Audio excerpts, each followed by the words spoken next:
have a portfolio, we have constructed a portfolio, and as we know, the market is ever changing. So as the changing market, our portfolio return also would be changing. Suppose if there is a fall in the market, that of course would be reflected uh, in our portfolio. Likewise, suppose if some of the companies in which we have invested our money may be having some trouble with their financial aspects, or maybe with their markets, maybe with their products or services, or even their clients, that automatically will be reflected in their share price movement, because ultimately that is going to affect their price earning capacity or profit earning capacity. So that's why we say that when we are constructing a portfolio, our portfolio needs to be evaluated constantly. Last module, we were learning about the evaluation aspect, how to go with valuing a particular portfolio or a particular share, right? Individual security as well as a group of securities, which we call as portfolio. So the aspect here is we really have to know how is our portfolio performing over a period of time. Every now and then, maybe it is very difficult to go with a revision. There are many constraints which we are yet to discuss. But this revision, at least occasionally, is a mandatory aspect for every portfolio, because that will help us to identify whether we have invested our hard-earned money in the right way, in the right possible securities to give us the expected return. So that's the basic idea behind portfolio revision. With this introduction, now let us move further. The need for revision, of course, the primary need is just to evaluate how are we performing. See, as we conduct tests for a subject, maybe after learning for some time, teachers go with conducting a test. You also look at your marks and just try to understand how far you are able to reproduce what you have understood. Are you going in the right mood? So the results of your tests are equally important, or conducting a test is equally important from a teacher angle, because they would like to know what is the response, what is the feedback, what is the kind of knowledge which is being created all through the discussions, maybe for last few periods, for last few days, right? So that is the idea behind the portfolio evaluation.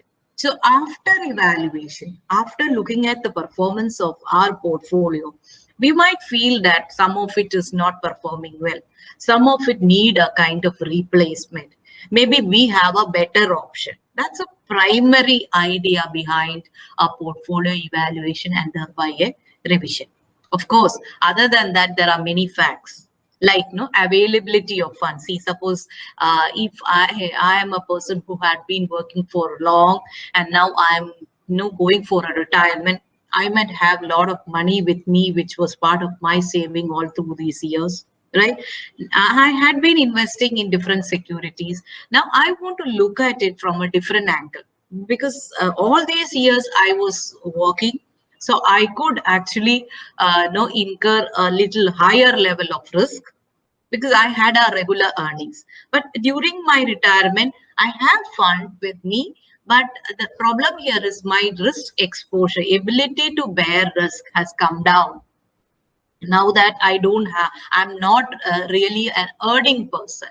So in that way, I can look at my portfolio in changing the type of assets in my portfolio. Maybe I can minimize my investments in aggressive stocks or in riskier stocks, and I can think of investing that in bonds or debentures, which gives me regular return, maybe government bonds or treasury bonds, which can give me some assurity of my return.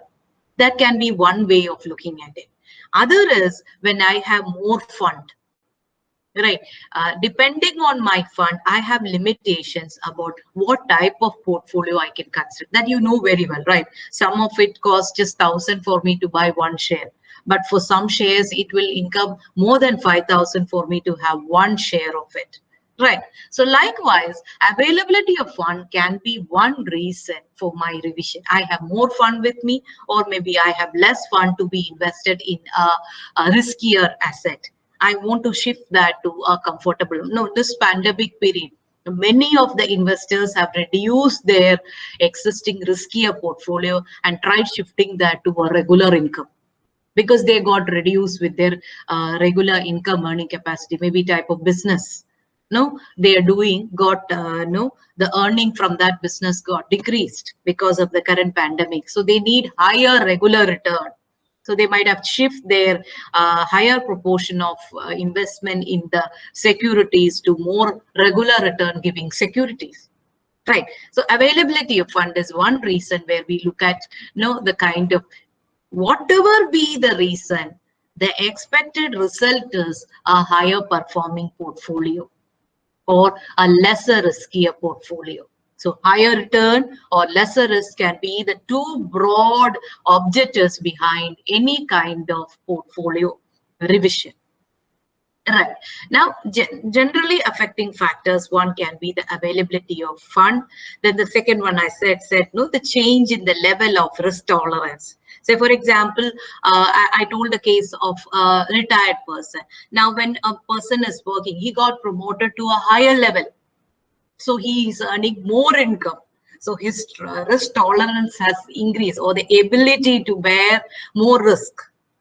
So that can be one reason for building, or bringing a change in the portfolio. So that is why change in the risk tolerance. Then, as I said, no change in the investment goals. When a person was working, yes, he was not so adamant about regular return. But when he is retired, now it is important that he needs some kind of surety for its portfolio. He needs some kind of regular return from his portfolio. So that is change in the investment goals because of the change in the life situation, because of the change in the job profile, right? So that can be one reason for going for a revision. And the last one is need to liquidate. That is something which I said in the context of current pandemic. Right, you want to liquidate yourself from the riskier portfolio, or you want to have a slight shift from the riskier investments to a little more safer ones because of the current situation, maybe because of the external environmental pressures. All these can be the reason for going for a revision. Right. So these are the broad understanding regarding the need for a revision of portfolio. But apart from that, there can be like no change in your perception, change in your or expectation regarding a particular industry. There can be many minor reasons, like no, suppose I feel that yes, for the next few years, health sector is going to perform well. The health industries or companies going with some kind of health related products and services are going to excel in future.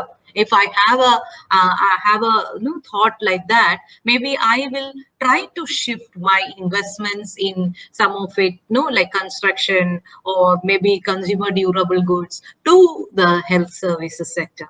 Right. So that is actually not exactly what we were trying to say in the beginning, but it is a change in the perception, change in the expectation about the market from an investor. So there are many minor reasons also which can lead to a revision in our portfolio. So this is a broad understanding about why people think of having a revision of the portfolio. Now, the next one, what we are going to discuss is, of course, for every action, there are few constraints which need to be, where you have to take a trade-off between these factors when we decide upon something. So likewise, here also, there are certain constraints when we think of a revision. If not, everybody would be constantly revising it. But that is not possible because one primary reason is there is transaction cost within the market. So when I'm trying to deal with, there is a transaction cost, means if I have to purchase few, if I have to revise few, I really have to pay the transaction cost to my inventory participant, intermediary participants. I might have to pay to my trading partner, maybe my intermediary who is doing the same for me. Maybe I will have to pay some money to my portfolio managers to change my portfolio based on my instruction. or if I am doing it, then also I cannot directly purchase that from the stock market. I have to give orders to my intermediary participant. They have to do that for me. So when they are doing that for me, that service for me, there will be a charge. No, there will be a fee that has been incurred for me for going with this revision. Right. Then, of course, there can be taxes, capital gain taxes when I'm thinking about a revision. And statutory stipulations in the sense, this is mainly with respect to institutions like mutual funds, banking, financial institutions who are into this investment. They have certain restrictions, like they cannot go with more than 40% of the fund being invested in a particular sector. Likewise, there is statutory stipulations that have been revised by Security Exchange Board of India from time to time. Right. So they have to follow that stipulations when they are thinking about a revision. That can be a constraint for them because they can have different ideas about the sectors. But that change is always regulated by the market regulator. So that also can be one constraint. And the next thing is time involved in this. That is the most one company's share or few companies, because you know that you've done that portfolio construction and revision. Right. So it is not so easy for me because I have a lot of choice in front of me. If I have to go with a selection, I have to evaluate them properly. I have to follow objectives, both in front of me. If I have to go with a selection, I have to evaluate them properly. I have to understand them properly. I have to relate that with my portfolio objectives, both short term and long term. So that is why it's a time consuming task that again can fall in my way of this revision. So these are the major constraints when I'm thinking about a revision. Okay, now coming to the next important thing is, now when I'm thinking about revision, what are the popular strategies which I can think of? These are the most popular ones which we are going to discuss in our class. First one is formula plan. Formula plan, I have put in bracket the key aspect which you have to remember about a formula plan strategy in portfolio revision. One is you are trying to take the benefit out of price fluctuations. You really want to take benefit out of increase and decrease in price. So you are just looking at what is the trend of the market. Because if most of the securities are showing a bearish trend, of course, the total result of your portfolio would be, for the time being, it would be very less. The profit, the earnings would be comparatively less. But then at that time, you have an advantage. The share price of even the good performing ones would be little in a bearish mode because of the market condition. So it is the right time for you to grab more. You need to pay less to get the same. Maybe in a bullish trend, you have to have a higher amount. You have to make higher payments. But that can be bearish trend gives you maybe an environment, gives you an opportunity to purchase more of a particular security. So you are trying to look at that price fluctuation, then adjust your buying and selling accordingly in case of a formula plan. You don't have a definite formula, but your formula would be dependent on the changes in the market condition and how it is affecting the price movement of particular securities in your portfolio. That's something which I do. Now, when you look at the current trend in the market, if you find that okay, you wanted to buy more of a particular security, but at that time that was not possible because the price was too high. Now, during a bearish trend, an investor is given with an opportunity to buy more of it. So that you have to understand. That is what we call as a formula plan. Maybe some of them really have a formula plan. Like when you look at the technical analysis tools, you can really identify, yes, this particular security is having a decreasing trend at this point. So there is a point where you can enter the market. So likewise, that formula plan would be based on your price moment. So that is what the first one is all about, formula plan. And the second one is little more scientific one, which is being done by the investment and institutional investors across the globe. Maybe mutual funds also have some sort of this practice. That is, here you have two portfolios. One is aggressive, another one is defensive. Aggressive one will consist of all the riskier category where there is a possibility for you to make extra return, excess return, high return. But as we know, high return is always accompanied by high risk. So that's there. So that will be there in your aggressive portfolio. So you will decide, okay, part of my investment is in aggressive portfolio. It's actually a little speculation which you are doing. But at the same time, you want to secure your position in the market. So you will have another portfolio which can help you to manage the situation in a much better way. That is defensive one, where you're sure that yes, 99% this will not make you incur loss. Maybe you want to invest in less riskier, okay, less aggressive, or you might prefer investing in regular return portfolio, in regular return securities like government bonds, or maybe bonds issued by financial institutions, all that. So that defensive portfolio help you to gain or manage the situation when you have a difficult time. Say, for example, now, if I'm trying to analyze the situation now, I can say that my aggressive portfolio would be making loss. So my aggressive portfolio value would be coming down. So I have a choice. I have a choice either to increase my investments in aggressive portfolio or liquidate my investments in aggressive portfolio, which will not be a wise decision because this is a temporary scenario. A market is going to get back to the normal situation after some time. So maybe some investors will have some idea like that they want to liquidate here and invest in a defensive portfolio. Or else some investors would think in a different way. Yes, this is the right time to make more investments in aggressive portfolio. So what they will do is they will liquidate little from the defensive part and invest that money also in the aggressive ones. Because aggressive ones are costlier. Now they have been showing a decreasing trend in their value. So what they will do is they will dispose few from the or a little from the defensive part and invest more in the aggressive part. That can be depending upon the thought process or depending upon the expectation of investors in the market. So in any way, in constant rupee value plan, you will be having two portfolio. One is aggressive, which deals with riskier kind of securities. Another one is defensive, which is less riskier, which promise you a constant return over a period of time. So that is, you have two portfolio. Now the next one, what we are going to discuss is about constant ratio plan. Here, in case of constant ratio plan also, you have two portfolios. As the previous, it's just an extension of the previous one. You have two portfolio, okay? And the first portfolio also would be called as aggressive. Second is called as the defensive. But here what you have to remember is you have a definite ratio. Just this is to avoid the investor bias in making the decision.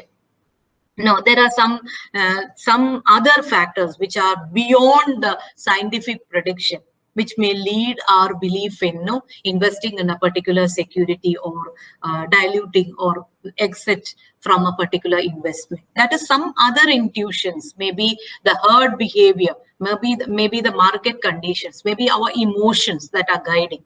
So the constant ratio plan is a method to take away those bias, to take away that investor bias, where there is a condition which is laid down by the investors, by the parties involved in that investment, that we are going to have a definite ratio between our aggressive and defensive portfolio. Right. So maybe I have put an example as 1:2. I will invest one portion, maybe 50% in aggressive or 25% in aggressive. Right. So I will decide what is actually the proportion which I have to go with, depending upon my risk exposure. Out of my total savings, maybe I will think of majority in the defensive and a small portion in the aggressive. it will be depending upon my thought process or my belief or my expectation or my risk tolerance regarding the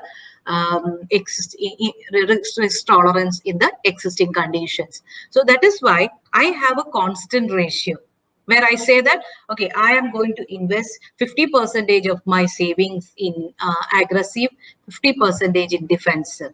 Right. So 50% of the total invested fund in aggressive and 50% in defensive.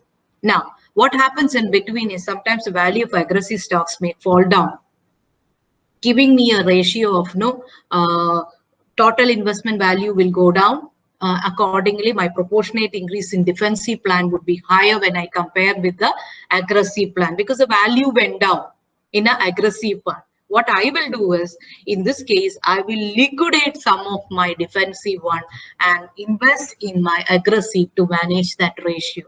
The reverse also will happen. Sometimes aggressive will go high in value because there are possibilities of making huge return. So they will go high in value. So what happened? There is a difference in that proportion. More would be there in aggressive and less would be in defensive. So what I will do, I will dispose that extra value, that extra from the aggressive and invest that in the defensive to manage the proportion, to manage my ratio. So this is actually constant ratio plan. And the last one, what we would be discussing is dollar cost averaging. This is one of the popular technique that is being followed by renowned investors like Warren Buffett. Many of the investors, both in India and in the developed market, use this. This is whatever happens, I'm going to invest 20% of my savings in the capital market. So from my earning every month, I'm going to spend a portion, a definite portion in the market, no matter whether the market is performing well or not. So this is actually called as averaging, on an average. Now the market is low, so I can get more. If I have decided to invest, this is very popular with salaried people. From salary, they will invest regularly to mutual funds through systematic investment plan. Right. So that is something which will happen on a regular mode. So what I'm trying to say is, when I am investing every month, irrespective of the market condition, I would be investing in the market. So when the market is in a bearish trend, I can invest more with the money I am having, and when the market is in a bullish trend, it will be little lesser. But on an average, that a definite amount is going to the market. So that will help me in averaging my profit also. I will not incur huge loss because I have a regular investment into my market. That is something called as dollar cost averaging, or sometimes it is called as rupee cost averaging when we talk from the perspective of India. Right. So since all these methods had their development or had their initial development from the developed markets, the names are also like that. But the concept here is every month I have a definite, or every quarter or annually I have decided that I'm going to invest this much in the capital market in different securities. Maybe I am doing it myself, or I'm just investing in mutual fund, or maybe I have a portfolio manager to manage my investments. But the decision which I have made is I'm going to invest maybe 20% or 25% or 5% of my regular earning into the securities, into capital market, in constructing a portfolio. That's what we call as dollar cost averaging. So in short, we were trying to go with a discussion about the portfolio revision, why portfolio revision is needed, and what are the constraints that will limit the portfolio revision exercise. And we also discussed about some of the popular strategies to go with the revision plan.